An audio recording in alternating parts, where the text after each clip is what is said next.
Good evening to all of you. आज के इस वीडियो में हम बायोलॉजी एमसीक्यूज करेंगे बायोलॉजिकल क्लासिफिकेशन चैप्टर के, और ये चौथा लेक्चर होने वाला है। जनरली आज भी हम जाओ बैक्टीरिया के ऊपर जब बिल्कुल डीप में फोकस करेंगे, एनसीईआरटी बेस्ड जो यहाँ पे क्वेश्चंस देखने को मिलेंगे आपको। तो हमने जो बात कर ली थी किंगडम मोनेरा की, किसकी बात कर ली थी हमने? किंगडम मोनेरा की बात कर ली थी। तो इसमें याद रखना है आपको, बैक्टीरिया क्या है, वो सोल मेंबर है। इसका क्या है? इसका सबसे बड़ा मेंबर जो है बैक्टीरिया देखने को आपको मिलता है, और ये मोस्ट अबंडेंट माइक्रो ऑर्गेनिज्म इसको बोलते हैं। मोस्ट अबंडेंट माइक्रो ऑर्गेनिज्म इसको जो बोला जाता है। और याद रखना है कि ये हर एक जगह देखने को मिलता है। जनरली जितने भी मार्शी हैबिटेट्स होते हैं, जितने भी हॉट स्प्रिंग्स होते हैं, जितने भी सॉल्टी एरियाज होते हैं, जितने भी डीप ओशियंस होते हैं, जितने भी जो डेजर्ट्स होते हैं, वहाँ पे स्नोई एरियाज में, यहाँ पे सबको सब जगह आपको जो बैक्टीरियाज देखने को मिलते हैं। और कुछ बैक्टीरियाज आपके जो एज अ पैरासाइट भी जो काम करते हैं, और कुछ bacteria as a symbiotic association में भी रहते हैं, कुछ नॉन सिम्बायोटिक एसोसिएशन में भी रहते हैं। याद रखेंगे कि बैक्टीरिया आपके जनरली ऑटोट्रॉपिक भी होते हैं कुछ, और कुछ आपके हिट्रोट्रॉपिक भी होते हैं। याद रखो वो पैरासाइटिक है तो वो हिट्रोट्रॉपिक है। अगर वो याद रखो कीमोसिंथेटिक की तरह बिहेव कर रहा है या फिर फोटोसिंथेटिक की तरह बिहेव कर रहा है, तो आपका वो याद रखना है ऑटोट्रॉपिक बैक्टीरिया भी जाओ है। ठीक है, आप देखिए जितने भी मोनेरेंस होते हैं वो आपके यूनिसेलुलर नेचर के होते हैं, माइसीलियल होते हैं वो, याद रखेंगे फिलामेंटस बॉडी है उनकी। और एक और याद रखेंगे वो कॉलोनीज में जा रहना पसंद करते हैं मोनेरेंस। ठीक है, याद रखो अगर वो मोटाइल हैं तो उनके पास फ्लैजिला है, अगर वो नॉन मोटाइल है तो उनके पास जाओ फ्लैजिला नहीं है। फ्लैजिला की अरेंजमेंट क्या होती है? 9+2 अरेंजमेंट होती है। और याद रखो मोनेरेंस में जो फ्लैजिला बना होता है फ्लैजिलिन प्रोटीन का जाओ बना हुआ होता है। ठीक है, याद रखेंगे कि जो मैक्सिमम बैक्टीरिया होता है उनकी जो लेयर होती है वो पेप्टिडोग्लाइकन की जो बनी हुई होती है, और ये नॉन सेलुलर जो लेयर है, क्या ये नॉन सेलुलर लेयर है, पॉलीसेकेराइड की जो बनी हुई है। ठीक है, हमने बात करी थी बैक्टीरिया के शेप्स की, किसकी? बैक्टीरिया की शेप्स की। तो देखिए बैसिलस बैक्टीरिया भी होता है, जैसे मोनोबैसिलस। तो याद रखो उनकी जो रॉड शेप होती है, कैसे होती है रॉड शेप?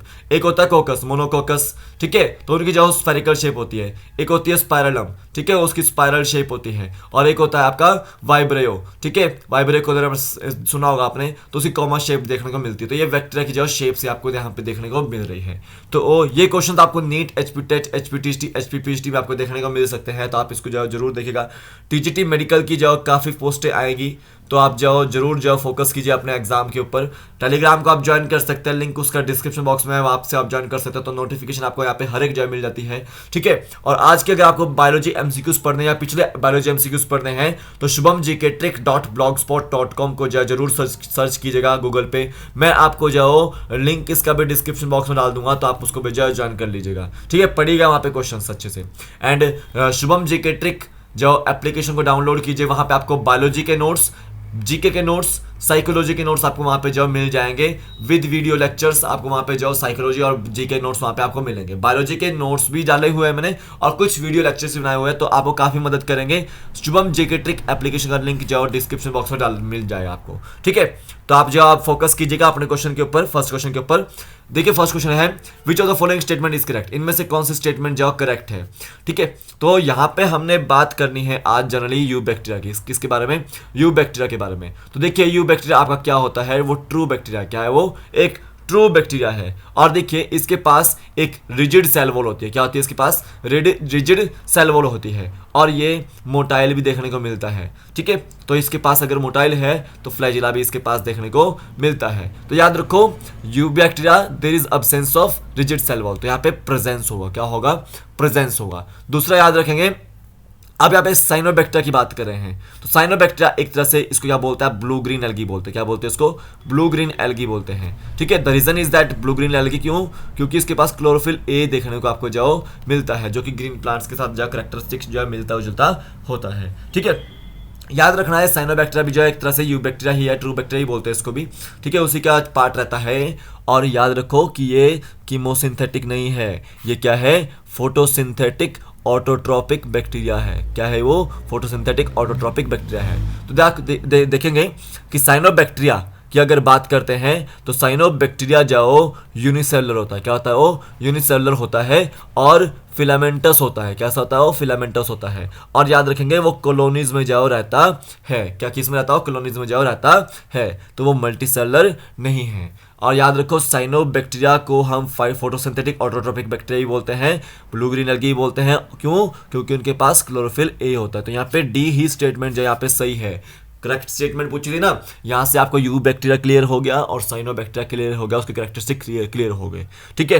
तो आपको जो इस तरह से फोकस करना है, एनसीईआरटी आपको पढ़नी है टीजीटी मेडिकल के लिए, ठीक है। NCERT, TGT medical, TET medical और केवीएस वगैरह के लिए आपको एनसीईआरटी पढ़नी है, ठीक है। अब सेकंड क्वेश्चन चलते हैं, which of the following lived in colonies and are generally surrounded by gelatinous sheath having a unicellular body and often form blooms in polluted water bodies. देखो इनमें से चारों में से कौन सा जाओ कॉलोनीज में रहता है, क्वेश्चन ये है पहले तो, ठीक है। दूसरा, कोई भी ऑर्गेनिज्म इनमें से चारों से में से ऐसा है, कोई बैक्टीरिया ऐसा है जो कि कवर रहता है जिलेटिनस शीथ से, ठीक है। तीसरा, याद रखो इनमें से जो ऑर्गेनिज्म पूछा गया है तो उसकी यूनिसेलुलर बॉडी भी जो होती है। चौथा, याद रखो कि जो पॉल्यूटेड वाटर बॉडीज होती है वो वहाँ पे ब्लूम्स बनाता है, तो वो ऑर्गेनिज्म क्या बनाता है, वहाँ पे ब्लूम्स बनाता है। तो ऐसा कौन सा ऑर्गेनिज्म है जो कि वाटर बॉडीज में ब्लूम्स बनाता है, वो है आपका साइनोबैक्टीरिया। इसको क्या बोल रहे हैं हम, ब्लू ग्रीन एल्गा भी बोल रहे हैं, क्यों, क्योंकि ये फोटोसिंथेटिक ऑटोट्रोपिक बैक्टीरिया है और इसके पास क्लोरोफिल ए होता है, ठीक है। इसको आपने ध्यान देना है, एग्जाम पॉइंट ऑफ व्यू से यहाँ से क्वेश्चन आता है। मान लो ये आपका कोई ब्लू ग्रीन एल्गी है, क्या है ये, ब्लू ग्रीन एल्गी है, तो इसके बाहर जाओ एक जिलेटिनस सी जो शीट आपको देखने को मिलेगी, क्या मिलेगी, जिलेटिनस जो शीट आपको देखने को मिलेगी। तो यहाँ पे बी ऑप्शन बिल्कुल राइट आंसर है। देखिए हेलोफाइल्स,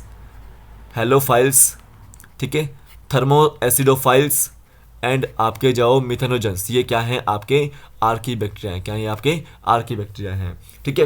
एंड प्रोटिस्टा आपका एक सेकंड किंगडम है, अलग किंगडम है, जो कि एक तरह से मिक्सोट्रॉपिक होता है, क्या होता है वो, मिक्सोट्रॉपिक, ठीक है। इसके पास कुछ प्लांट्स और एनिमल्स के कैरेक्टर देखने को मिलते हैं। और क्राइसोफाइट्स प्रोटिस्टा का जो आगे पार्ट रहता है, ठीक है, इसको याद रखना। तो यहाँ पे बी ऑप्शन बिल्कुल राइट आंसर था। साइनोबैक्टीरिया क्लियर, और उसकी जो बॉडी स्ट्रक्चर क्लियर होनी चाहिए आपको, एग्जाम पॉइंट ऑफ व्यू पूछ लेते हैं उस इससे बारे में। और याद रखो कि ध्यान देना है कि साइनोबैक्टीरिया यूनिसेलुलर भी होता है, कॉलोनियल भी होता है, फिलामेंटस भी होता है, और याद रखना है वो मैरीन भी होता है, ठीक है, मैरीन भी होता है। और ये एक तरह से टेरेस्ट्रियल एल्गी भी जो इसको बोलते हैं, क्या बोलते हैं, मैरीन और टेरेस्ट्रियल एल्गी भी इसको जो बोलते हैं। तो क्वेश्चन ये भी आता है कि मैरीन और टेरेस्ट्रियल एल्गी जो एल्गी कौन सी है, वो साइनोबैक्टीरिया ही है, याद रखना है। नेक्स्ट देखिए, which of the following cyanobacteria can fix atmospheric nitrogen in specialised cells called heterocyst. Very important question, HP TET में तो इसको पूछते ही पूछते हैं। देखिए इनमें से कौन सा साइनोबैक्टीरिया ऐसा है जो कि एटमॉस्फेरिक नाइट्रोजन को जाओ स्पेशलाइज्ड सेल्स में फिक्स करता है, उन स्पेशलाइज्ड सेल्स का नाम क्या है, हेटेरोसिस्ट है। तो याद रखना है, आपने एनसीईआरटी में पढ़ा होगा नोस्टॉक और एनाबिना, क्या पढ़ा होगा, नोस्टॉक और एनाबिना के बारे में पढ़ा होगा। तो ये दो बैक्टीरिया ऐसे हैं, साइनोबैक्टीरिया ऐसे हैं जो कि एटमॉस्फेरिक नाइट्रोजन को स्पेशलाइज्ड सेल्स में जो फिलअप जो करते हैं। तो यहाँ पे डी ऑप्शन बिल्कुल राइट आंसर है, both A and B are correct, ठीक है। तो देखिए वाइब्रियो कोलेरा, जो कोलेरा डिजीज होती है वो फैलती है वाइब्रियो कोलेरा बैक्टीरिया से, और ये एक तरह से हेटेरोट्रॉफिक बैक्टीरिया है। कैसा ये, हेटेरोट्रॉफिक बैक्टीरिया है। एक्सप्लेनेशन के ऊपर ध्यान दीजिएगा, क्वेश्चन के ऊपर मत ध्यान दीजिए, ठीक है। क्वेश्चन आपको जो है आपको shubhamgktrick.blogspot.com पे मिल जाएंगे, एंड टेलीग्राम को आप जो है ज्वाइन कर लीजिए, वहाँ पे आपको हर एक अपडेट मिलती रहती है। टीजीटी मेडिकल में आपको ये, और पीजीटी मेडिकल में, पीजीटी बायोलॉजी में आपको काफ़ी मदद करेंगे क्वेश्चंस। आगे चलते हैं, which of the following bacteria oxidize nitrites and ammonia and use energy for their ATP production. इनमें से कौन सा बैक्टीरिया ऐसा है जो कि ऑक्सीडाइज करता है इनऑर्गेनिक सब्सटेंस को, ठीक है, इनऑर्गेनिक सब्सटेंस को। उसमें कौन कौन से आ रहे हैं, नाइट्राइट्स आ रहा है, नाइट्रेट्स आ रहा है, और अमोनिया आ रहा है, तो ऑक्सीडाइज कौन करेगा इन बैक्टीरिया इन इनऑर्गेनिक सब्सटेंस को, याद रखना है वो chemosynthetic autotrophic bacteria. Very important question, पिछली बार ये पूछा गया था HPTGT मेडिकल कमीशन एग्जाम में, ठीक है, कि कौन सा बैक्टीरिया है जो कि नाइट्राइट एंड नाइट्रेट्स को ऑक्सीडाइज करता है, वो कीमोसिंथेटिक ऑटोट्रोपिक बैक्टीरिया है। तो यहाँ पे बी ऑप्शन बिल्कुल राइट आंसर है, ठीक है। और देखो यहाँ पे होता क्या है कि जब वो इनऑर्गेनिक सब्सटेंस को जो ऑक्सीडाइज कर रहा है तो उसका वो यूज़ कहाँ करते हैं, एनर्जी को रिलीज करने के लिए। क्यों? क्योंकि ATP प्रोडक्शन हमको जो करनी होती है, ठीक है, उनको करनी होती है। तो यहाँ पे बी ऑप्शन बिल्कुल राइट आंसर है। नेक्स्ट देखिएगा, which of the following type of bacteria play a great role in recycling nutrients. इनमें से कौन सा टाइप का बैक्टीरिया जो है वो काफ़ी बड़ा रोल प्ले करता है किसको किसके लिए, रिसाइकलिंग न्यूट्रिएंट्स की रिसाइकलिंग करने के लिए। यानी कि जो आपके नाइट्रोजन होते हैं, ठीक है, फॉस्फोरस होता है, तो आयरन होता है, सल्फर होता है, तो इन न्यूट्रिएंट्स की रिसाइकलिंग करने के लिए कौन सा जो बैक्टीरिया है, कौन सा बैक्टीरिया है जो बड़ा रोल प्ले करता है, तो याद रखना है वो है आपका कीमोसिंथेटिक ऑटोट्रोपिक बैक्टीरिया। तो यहाँ पे ए ऑप्शन बिल्कुल राइट आंसर है। क्या है इसका राइट आंसर? ए ही ऑप्शन जो राइट आंसर है, ठीक है। आप देखिए यहाँ पे साइनोबैक्टीरिया की हम बात कर रहे थे, तो ये बॉडी आपकी साइनोबैक्टीरिया की मान लो इसको, ठीक है, इस तरह से। तो ये कवर्ड है किससे? एक जिलेटिनस शीट से। किससे? जिलेटिनस शीट से है। और याद रखो इसमें एक जगह क्या होगी, एक स्पेशलाइज सेल होगा, क्या बोलेंगे इसको? हेटेरोसिस्ट। क्या बोलेंगे इसको? हेटेरोसिस्ट। तो याद रखना है कि साइनोबैक्टीरिया में जाओ स्पेशलाइज सेल्स होते हैं जहाँ पे नाइट्रोजन फिक्सेशन जाओ किया जाता है, एज इन केस नॉस्टॉक और एनिमिना। तो यहाँ पे ए ऑप्शन बिल्कुल राइट आंसर है। नेक्स्ट देखिएगा, Which of the following type of bacteria are most abundant in nature and majority of them are decomposers?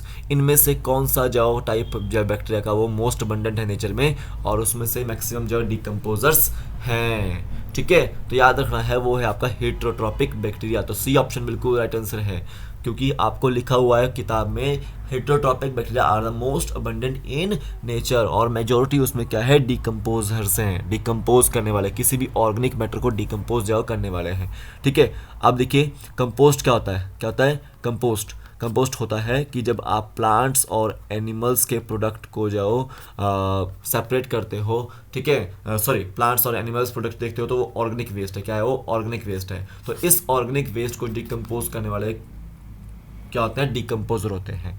और जो उनसे मैन्योर बनेगा, जो उपजाऊ खाद बनेगी, वो क्या होगा? कंपोस्ट होगा। क्या होगा? वो कंपोस्ट। तो देखो जितने भी डिकम्पोजर्स हैं वो आपके किस में देखने को मिलते हैं? वो हेटेरोट्रोपिक बैक्टीरिया में। तो सी ऑप्शन बिल्कुल राइट आंसर है यहाँ पे, ठीक है। नेक्स्ट देखिएगा, which of the following type of bacteria are helpful in production of antibiotics and also act as pathogens. अब देखिए इनमें से कौन सा टाइप का बैक्टीरिया है जो कि एंटीबायोटिक्स की प्रोडक्शन में भी जो है यूज़ होता है, ठीक है। दूसरा याद रखना है, जब आपको कर्ड बनानी है तो भी यूज़ होता है, मिल्क से कर्ड बनानी है तो आपको यूज़ होता है वो, ठीक है। तीसरा याद रखना है, अगर आपको नाइट्रोजन फिक्सेशन करनी है कहाँ पर? लेग्यूमिनस रूट्स के अंदर, लेग्यूम की रूट्स के अंदर, तो वहाँ पे भी वो बैक्टीरिया यूज़ होता है। और याद रखो ये बैक्टीरिया एज अ पैथोजन भी काम करता है, ठीक है, जो डैमेज करता है ह्यूमन बींग्स को, प्लांट्स को, जो है क्रॉप्स को, एनिमल्स को, पेट्स को जो है डैमेज भी करता है। तो याद रखना है ऐसा बैक्टीरिया कौन सा? वो हेटेरोट्रोपिक बैक्टीरिया ही है। सी ऑप्शन बिल्कुल राइट आंसर है कि ये प्रोडक्शन भी में भी यूज़ होता है एंटीबायोटिक्स की, ठीक है, पैथोजन भी एज अ एक्ट करता है ये। तो सी ऑप्शन बिल्कुल राइट आंसर है यहाँ पे। नेक्स्ट देखिएगा, which of the following statement is correct. इनमें से कौन सी स्टेटमेंट करेक्ट है? ये बैक्टीरिया से रिलेटेड ही है। तो याद रखो बैक्टीरिया जो रिप्रोड्यूस करते हैं मेनली फिशन से। किससे? फिशन से, ठीक है, ना कि वो फ्रेगमेंटेशन से जाओ बैक्टीरिया प्रोड्यूस करते। दूसरे याद रखना है बैक्टीरिया जो अनफेवरेबल कंडीशंस में स्पोर्स जो प्रोड्यूस जो करते हैं, ठीक है। बैक्टीरिया अनफेवरेबल कंडीशन में स्पोर्स जो प्रोड्यूस जो करते हैं। तीसरा पॉइंट देखो, mycoplasma are the only monera that have cell wall. तो देखो मोनेरा में माइकोप्लाज्मा ऐसा एक ऑर्गेनिज्म है जहाँ पे कंप्लीटली जाओ जो लैक करता है सेल वॉल को, लैक है सेल वॉल, वहाँ पे सेल वॉल देखने को नहीं मिलेगी। तो ये स्टेटमेंट भी जो गलत हो गई आपकी। और देखिए mycoplasma can survive without oxygen, तो यहाँ पे देखो कैन नॉट लिखा हुआ है मैंने, तो कैन माइकोप्लाज्मा विदाउट ऑक्सीजन जो सर्वाइव कर लेता है, तो यहाँ भी स्टेटमेंट जो बिल्कुल करेक्ट नहीं है। तो यहाँ पे बी ऑप्शन बिल्कुल राइट आंसर था कि बैक्टीरिया जो प्रोड्यूस करता है स्पोर्स को अनफेवरेबल कंडीशंस में, बैक्टीरिया फिशन करता है। माइकोप्लाज्मा जो वहाँ पे सेल वॉल नहीं होती है, माइकोप्लाज्मा जो सर्वाइव कर लेता है विदाउट ऑक्सीजन। ठीक है, तो यहाँ पे बी ऑप्शन बिल्कुल राइट आंसर था। नेक्स्ट देखिएगा, which of the following is resistant to penicillin as it lacks a cell wall. इनमें से कौन सा जाओ पेनिसिलिन से रेजिस्टेंट है क्योंकि उसके पास सेल वॉल ही नहीं है। तो याद रखना है माइकोप्लाज्मा। तो सी ऑप्शन बिल्कुल राइट आंसर है यहाँ पे। ठीक है, ये आपको याद रखना है। जो आपके माइकोप्लाज्मा होते हैं वो जनरली पैथोजेनिक होते हैं प्लांट्स और एनिमल्स में। और याद रखेंगे कि माइकोप्लाज्मा आपके स्मॉलेस्ट लिविंग सेल भी बोलते हैं उसको, क्या बोलते हैं उसको, स्मॉलेस्ट लिविंग सेल भी जो उसको जो बोला जाता है। तो इसको भी आपने याद रखना है एग्जाम पॉइंट ऑफ व्यू से। सी ऑप्शन बिल्कुल राइट आंसर था। नेक्स्ट देखिएगा, flagella in bacteria enable them. जो बैक्टीरिया में फ्लैजिला होता है तो तब क्या बोलेंगे उसको, मोटाइल बैक्टीरिया बोलेंगे। क्या बोलेंगे, मोटाइल बैक्टीरिया बोलेंगे। जनरली होता क्या है, मूवमेंट के लिए फ्लैजिला यूज़ किया जाता है। तो याद रखना है locomotion. Flagella in bacteria enable them to locomote. तो बी ऑप्शन बिल्कुल राइट आंसर है। तो आज के वीडियो में बस इतने ही थे। ये आंसर की मैंने आपको प्रोवाइड कर दी है एग्जाम पॉइंट ऑफ व्यू से। एंड shubhamgktrick.blogspot.com को जो जरूर पढ़िएगा। ठीक है, एंड कोर्सेज को जो सब्सक्राइब कीजिए। ठीक है, thank you for watching this video. जैसा भी वीडियो लगा हो, आपको अच्छा लगा हो तो अच्छी कमेंट अच्छा कीजिएगा, गलत लगा हो तो भी आप जाओ मुझे प्रोत्साहन कर सकते हैं। ठीक है, तो धन्यवाद। आज का वीडियो